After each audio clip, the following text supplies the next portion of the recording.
그린 카드 죽은 시인의 사회 위트니스 피터 웨어 감독의 영화 음악 세계.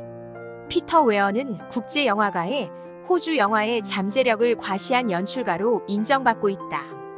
1990년작 그린 카드에서 중년의 프랑스 남자 역을 맡았던 제라르 드 파르디유는 자국의 영화 잡지 프레미에르와의 인터뷰를 통해 피터 웨어는 프랑스 누벨 바그의 이론적 근거를 마련한 프랑소와 트리포 감독의 버금가는 영화 이론과 실기를 겸비했다는 극찬을 보낸 적이 있다. 피터 웨어의 영화적 특징은 강한 인상을 심어주는 남자 주인공을 내세운다는 점이다. 갈리폴리와 가장 위험한 해에서는 멜 깁슨, 위트니스 위트너스와 모스키토 코스트에서는 해리슨 포드, 죽은 시인의 사회에서는 로빈 윌리엄스, 마스터 앤드 커맨더, 위대한 정복자에서는 러셀 크로우 등을 주연으로 등장시켜 외골수적이지만 강한 신념과 낭만적인 감성을 지니고 있는 남성상을 묘사하고 있다. 웨이백은 1940년이 배경.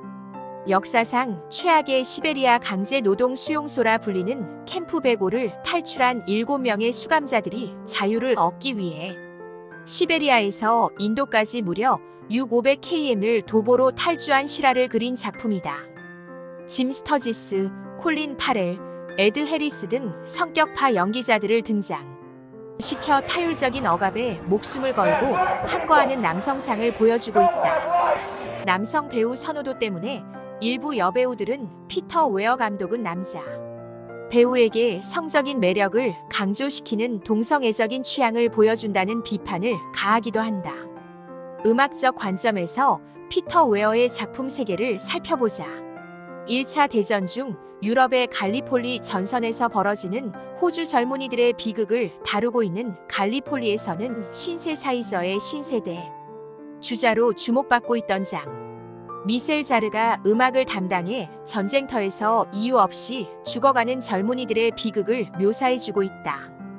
갈리폴리 참호에서 상부의 명령을 받고 이를 예하 부대에 전달하기 위해 포화 속을 달려가는 멜 깁슨의 모습을 보여줄 때 흐르는 전자악기 연주는 이제는 되돌아갈 수 없는 청춘 시절에 대한 슬픔을 담고 있는 듯하다. 갈리폴리에 삽입된 장 미셀 자르의 주제곡은 그가 이전에 발표했던 앨범 판타지 플래닛, 옥시진 등에 각각 수록됐던 옥시진 등을 배경곡으로 다시 활용되면서 대중적인 인기를 얻기도 했다. 이 곡 외에 갈리폴리에 대해 깊은 인상을 남겨준 배경곡은 토마소 알비노니의 대표적 고전 명곡인 현과 오르간을 위한 아다지오 지 단조를 빼놓을 수 없다. 숙연한 분위기를 듬뿍 선사해주고 있는 이 클래식 곡은 일찍이 오손 웰즈 감독의 1963년작 심판에 사용돼 곡 전체의 슬픈 분위기가 죽음이나 순교의 이미지를 부각시키는 데 기여한 공적을 갖고 있다. 이 고전곡은 갈리폴리에서는 오프닝 장면과 클라이맥스에서 펼쳐진 갈리폴리의 치열한 전투 장면에서 사용돼 전장에 내몰린 젊은 병사들의 진홍곡 같은 느낌을 선사하고 있다. 일단의 병사들이 전쟁터로 떠나기 전날 밤 카이로 캠프에서 벌이는 송별 파티에서는 요한 스트라우스의 비엔나 숲속 이야기가 흐르다가 전쟁터에 있는 병사들의 모습을 보여줄 때는 알비노니의 아다지오가 흘러나와 극적인 효과를 전달해주고 있다.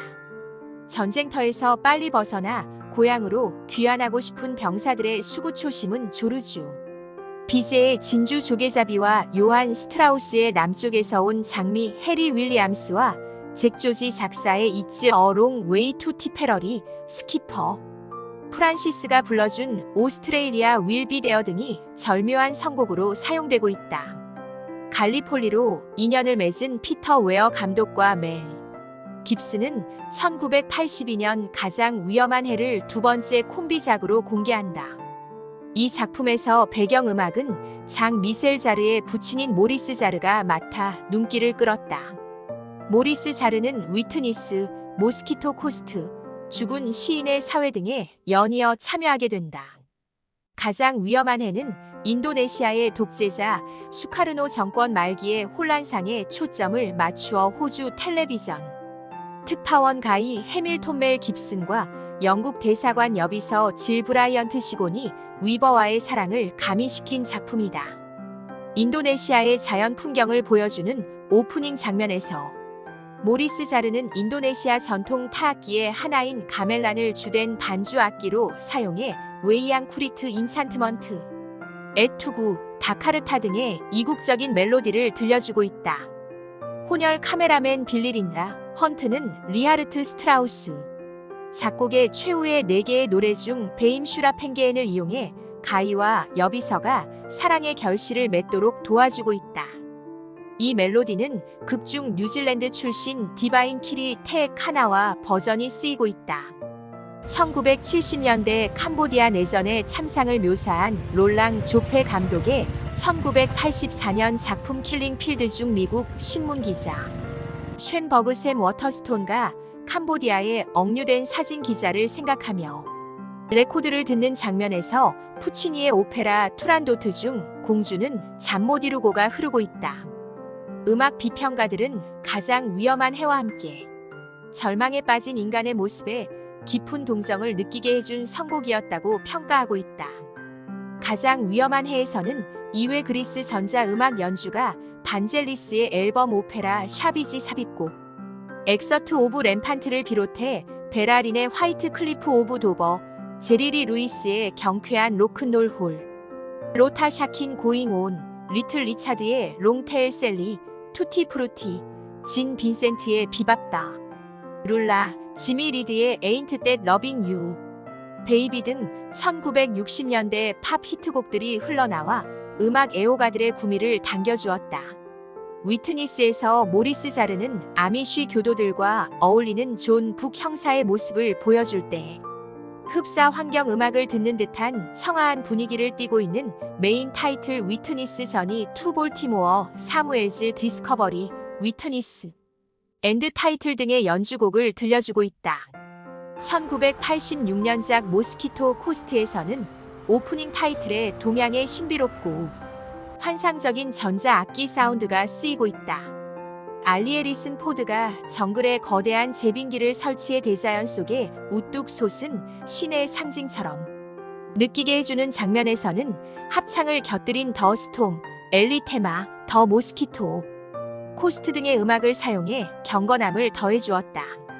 사운드 트랙에서는 안소니 카터 작곡의 김미소카를 비롯해 업 더 리버 굿바이, 아메리카 앤드 해브 어 나이스 데이, 제로니모, 디스트럭션 등 범신론적인 느낌을 주는 배경 곡을 수록해 전체적으로 인간, 자연, 그리고 우주의 조화와 관계에 대해 음미해 볼 수 있는 기회를 선사하고 있다는 촌평을 들었다. 1989년작 죽은 시인의 사회는 출세 위주의 교육에 반기를 들고 인간미 넘치는 교육을 주창하다. 주위의 반발을 사쫓겨가게 되는 한 교사의 모습을 그린 작품이다. 1859년에 창립된 명문 웰튼 고등학교.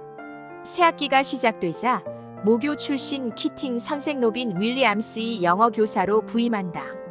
첫 시간부터 파격적인 수업 방식으로 학생들에게 오늘을 즐겨라, 카르페 디엠이라고 역설하면서 참다운 인생의 눈을 뜨게 해준다. 키팅 선생으로부터 죽은 시인의 사회라는 서클에 관한 이야기를 듣고 몇몇 학생들이 이어가기로 하면서 차츰 자신들이 원하는 바가 무엇인지를 깨달아가게 된다. 전학 온 토드에 단 호크는 신입생들과 마찬가지로 두근거리는 흥분을 느낀다. 형식을 깨는 수업 방식에 감화를 받은 닐 로버트 쇼온 레오나드, 녹스 조시 찰스, 토드 등 7명은 키팅이 발설한 죽은 시인의 사회 서클을 자신들이 이어가기로 결정한다. 학교 뒷산 동굴에서 모임을 갖고 출세 지향적인 교육에 억눌렸던 욕구불만을 마음껏 터트린다. 닐은 연극 배우의 꿈을 실행하기로 한다. 녹스는 크리스 알렉산드라 파워스와 사랑을 맺어간다. 닐의 부친 페리커트 우드 스미스는 의사의 꿈을 버리고 교내 연극 배우로 나선 아들의 행각을 보고 분노해 군사학교 전학을 추진한다. 닐은 그날 밤 권총 자살을 하고 만다. 사건 원인 규명에 나선 학교 측은 죽은 시인의 사회라는 서클 가입을 유도한 키팅 선생에게 모든 책임을 떠넘기고 그를 웰튼에서 추방시킨다. 키팅이 떠나는 날. 교장의 만류에도 불구하고 토드를 시발로 학생들은 권위와 압박의 상징인 책상 위에 올라가 캡틴 마이 캡틴을 외치며 눈물의 작별을 고한다. 그들을 바라보던 키팅은 탱큐 보이즈, 탱큐라는 고별의 말을 던진다. 눈을 감고 너희들이 보이는 것을 묘사해봐. 맞아. 훌륭해. 이제 원하는 것을 위해 행동을 시작하라고. 그는 아이들에게 영감을 줬고 그들 인생을 특별하게 만들었다. 주옥 같은 대사로 채색된 이 영화에서 아름답고 인상적인 장면은 일단의 학생들이 심야에 근처 숲속의 동굴에서 비밀 지폐를 갖는 장면과 연극 배우를 꿈꾸던 소년. 닐이 부친의 압력으로 연극을 못하게 되자 절망 끝에 자살을 선택하는 장면 등이다. 모리스 자르는 테마곡 카르페 디엠을 비롯해 투 더 케이브 빌딩, 더반 데스 오브 어 차일드, 콴즈 세크리파이스 등 전체적으로 퇴폐적이고 명상적인 멜로디를 들려주고 있다. 일단의 소년들이 키팅 선생 로빈 윌리엄스의 인솔로 미식 축구 시합을 벌인 뒤 노을이 지는 하늘을 등지고 흥겨워하는 모습에서는 베토벤의 교향곡 9번을 사용하고 있다. 키팅 선생이 틈틈이 듣는 곡으로 핸델의 워터 뮤직 슈트 알레그로가 선곡되고 있다. 그가 휘파람으로 부르는 멜로디는 차이코프스키의 대서곡 1812이다. 한스 짐머가 음악을 맡은 그린 카드도 1990년대 영화 음악사의 한 페이지를 장식하고 있는 명작이다. 원예가 인생의 전부인 노처녀 브론테앤디 맥도웰. 정원이 딸린 아파트를 얻으려면 혼인증명서가 필요하다. 한편 프랑스에서 사랑하던 애인을 잃고 방황하던 조르주 제라르드 파르디유는 미국에서 새로운 인생을 시작하려고 한다. 두 사람은 친구의 중매로 만나 위장 결혼한다.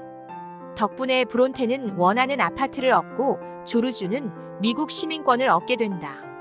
하지만 이민국에서 이들의 행동에 의심을 품고 강력한 조사를 하게 되고 결국 위장 결혼이 발각당해 조르주는 이민국으로 체포당해 간다.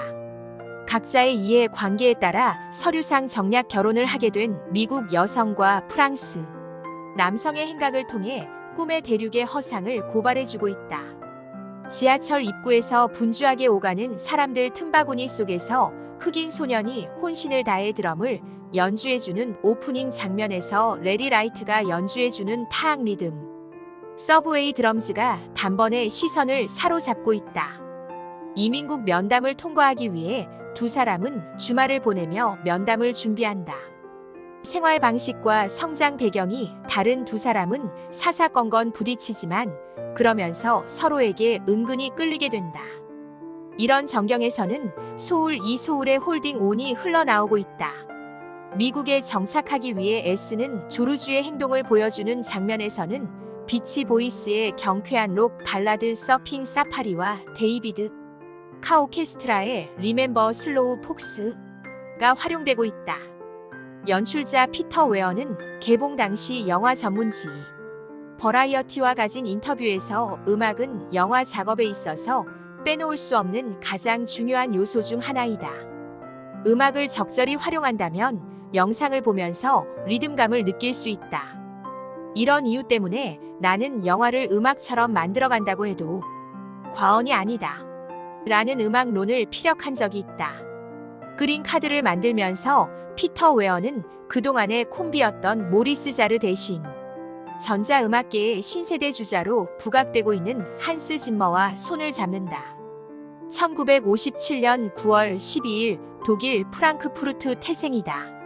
그는 비디오 영상 시대를 예고시킨 버글즈의 비디오 킬드 더 라디오 스타를 작곡한다. 뮤직 비디오 클립이 1981년 8월 1일 MTV 개국 프로그램 1호작으로 전파를 타면서 곡을 만든 주역인 한스 짐머의 존재감은 단번에 가장 창의적인 작곡가로 급부상하게 된다. 영국 스탠리 마이어스 감독의 추천으로 니콜라스 로에그 감독의 인시그니피컨스와 스테판 프리어스 감독의 나의 아름다운 세탁소 배경음악을 만들면서 영화 음악 작곡가로도 실력을 인정받게 된다. 이어 크리스 맨지스 감독의 갈라진 세계 이후 할리우드로 옮겨 베리 레빈슨 감독의 레인 맨과 리들리 스코트 감독의 델마와 루이스, 그들만의 리그, 파워 오브 원 등 대작의 음악을 맡으면서 국제 무대에서 확고한 명성을 쌓는다. 리들리 스코트 감독의 블랙 레인을 비롯해 아카데미 어워드에서 호평을 얻었던 드라이빙, 미스 데이지 등 화제작의 배경음악을 잇따라 창작해내면서 영화 음악계에서 독보적 입지를 점차 확장시키게 된다.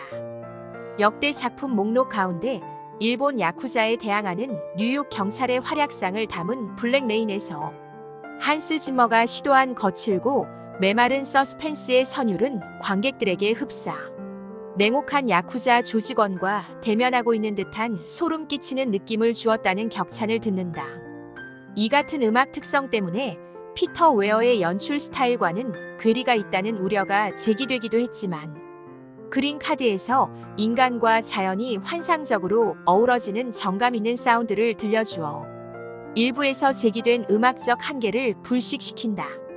앞서 언급한 것처럼 그린 카드의 오프닝 장면에서 한 흑인 소년이 힘차고 박력 있게 드럼을 연주하고 있다. 여기에 여성의 허밍 소리, 중저음의 전자악기 오케스트라 선율이 어우러져 경쾌한 분위기를 선사해주고 있다.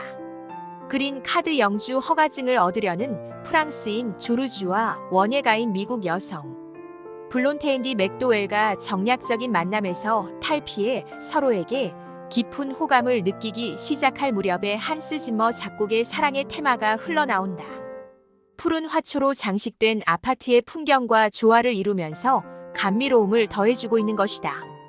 조르주가 즉석에서 모차르트의 플루트 협주곡 1번을 연주해 블론테의 모친의 마음을 단번에 사로잡는 장면은 연출자의 아이디어로 삽입됐다고 전해진다. 제라르 드 파르디유는 피터 웨어에 대해 호주 출신 영화인이라는 것이 호기심을 강하게 발동시켰다고 털어놓으면서, 피터 웨어는 대부분의 연출자들이 갖고 있는 굴절된 자기 욕망이나 복잡한 야망보다는 친근감을 먼저 느끼게 하는 순수한 심성의 연출자라는 소감을 피력했다. 피터 웨어와 한 번쯤 영화 작업을 같이 했던 이들은 이구동성으로 그에 대해 자연스런 감성의 소유자라는 칭송을 아끼지 않고 있다. 그린 카드가 할리우드에서 공개될 당시 대부분의 매스컴에서는 미국 이민법에 맹점을 꼬집은 영화라는 격찬을 보낸다. 이와 함께 그린 카드 이후 할리우드 영화 음악계에서 독보적인 능력을 발휘하고 있는 한스 짐머는 라이온 킹으로 아카데미 작곡상을 수여받은 이후 덩게르트, 인터스텔라, 인셉션, 셜록, 홈즈 글래디에이터, 신 레드라인, 이집트 왕자, 이보다 더 좋을 순 없다, 프리처스 와이프, 레인 맨 등에서는 모두 후보에만 머물다 1994년작 라이온 킹으로 대망의 아카데미 작곡상을 수여받는다. 활동 성과에 비해서는 아카데미 상복과는 별 인연이 없는 상황을 보여주고 있다. 2003년 공개한 러셀 크로우 주연의 마스터 앤드 커맨더, 위대한 정복자는 예의 호쾌한 남성 드라마이다. 1805년 나폴레옹 시대 영국 서프라이즈 호 함장이자 해양 전투 전문가인 잭 오브리 러셀 크로우는 프랑스 함대 아케론을 격침하라는 국왕의 명령을 받고 항해를 떠난다. 하지만 서프라이즈 호는 유령처럼 안개 속에서 나타난 아케론으로부터 기습 공격을 받고 치명타를 당한다. 잭 오브리 함장은 이에 굴복하지 않고 임무 완수를 위한 추격을 계속한다. 한편 연인 소피에 대한 그리움이 간절한 그는 대원들을 이끌어야 하는 총사령관의 책임을 상기하며 사사로운 애틋함을 삭힌다. 잭을 안타깝게 하는 것은 8세에서 12세까지 어린 나이에 전투에 참가한 사관생도들을 진두지휘해야 한다는 것, 적의 함선을 추격해야 하는 임무와 부하들에 대한 사랑, 그 사이에 갈등하는 인간성과 카리스마를 겸비한 잭 오브리 함장. 그는 적함의 격침을 위해 다시 항해를 시작한다. 패트릭 오브라이언의 베스트셀러를 극화한 마스터 앤드 커맨더에서 피터 감독은 신의 영화 음악가들인 이바 데이비스를 비롯해 크리스토퍼 고든, 리차드 토그네티 등 3인을 동시 초빙하는 물량 작전을 시도한다. 거친 파도와 수시로 운항을 방해하는 안개를 뚫고 목숨을 담보로 한 전투 장면은 더 파, 사이드 오브 더 월드, 인투 더 포그 등이 묘사해주고 있다. 모차르트의 바이올린 협주곡 3번, 바흐의 프렐루드, 무반주 첼로, 협부곡 1번 등의 클래식 리듬은 전투를 앞두고 있는 서프라이즈호 대원들의 정경을 위로해주는 멜로디로 쓰이고 있다. 이어 오브라이언 대원들의 전투 의지를 독려하기 위해 포크 멜로디 트러디셔널과 쿠콜드 케임 아웃 오브 더 에머리, 더 배틀 등의 배경 연주곡이 청각을 자극시켜주고 있다. 마스터 앤드 커맨더 이후 무려 7년 동안의 공백을 깨고 선보인 2010년작 웨이백은 자유를 찾아 황량한 시베리아 벌판을 넘어 인도까지 무려 4억 마일의 여정을 보여주는데 탈주국이라는 선전 문구를 내걸고 공개된 작품.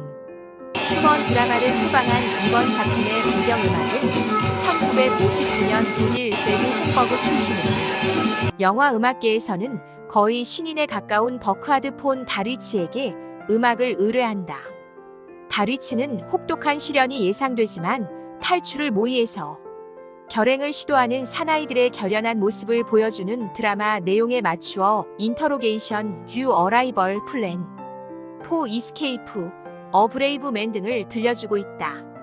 탈주자들이 티벳과 인도의 사찰에 도착해 식수를 마시면서 안도의 한숨을 쉬는 장면에서는 더 어벤덤드, 템플, 워터, 티벳, 인디아 등이 흘러나오고 있다. 피터 웨어는 영화 전문지 프리미어와의 인터뷰에서 나는 20대가 될 때까지 호주에서 살았다. 호주에는 문화란 게 전혀 없다. 단지 자연 그 자체가 예술이었다. 1965년 당시 21세 때 나는 처음으로 배를 타고 3개월 정도 유럽 여행을 통해 나는 자연에 대한 가치와 의미를 깨닫게 됐으며 영화계로 입문하는 계기가 됐다고 털어놓는다. 20대 시절의 문화적 충격 때문인지 피터 웨어의 영화는 일관되게 인간과 자연의 조화가 같이 그리고 자연 질서에 순응하려는 정신을 보여준다는 평판을 듣고 있다. 그동안 피터 웨어의 영상 작업에 장 미셀 자르, 모리스 자르, 한스 짐머 등 전자악기에 일가견이 있는 음악인들이 합류해 연출가적 기질을 돋보이게 하고 있는 중이다.